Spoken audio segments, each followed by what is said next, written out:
The Flying Kipper. Lots of ships use the harbour at the big station by the sea. The passenger ships have spotless paint and shining brass. Other ships, though smaller and dirtier, are important too. They take coal, machinery and other things abroad and bring back meat, timber and things we need. Fishing boats also come there. They unload their fish on the quay. Some of it is sent to shops in the town, and some goes in a special train to other places far away. The railwaymen call this train the Flying Kipper.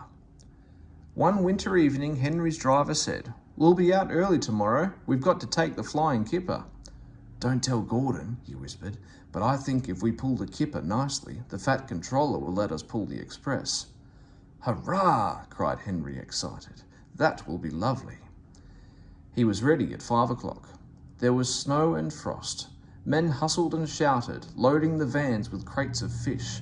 The last door banged, the guard showed his green lamp, and they were off. Come on, don't be silly, puffed Henry to the vans as his wheels slipped on the icy rails. The vans shuddered and groaned. Trock, trick, all right, they answered grudgingly. That is better, puffed Henry more happily as the train began to gather speed. Thick clouds of smoke and steam poured from his funnel into the cold air, and when his fireman put on more coal, the fire's light shone brightly on the snow around. Hurry, panted Henry. They whooshed under bridges and clattered through stations, green signal lights showing as they passed. They were going well. The light grew better and a yellow signal disappeared ahead. Distant signal up, thought Henry.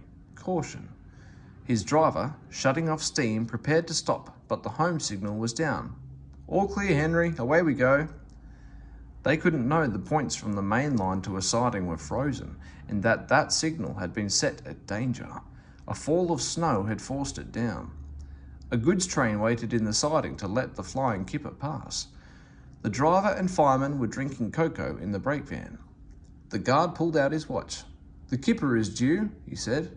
"Who cares?" said the fireman. "This is good cocoa." The driver got up. "Come on, fireman, back to our engine."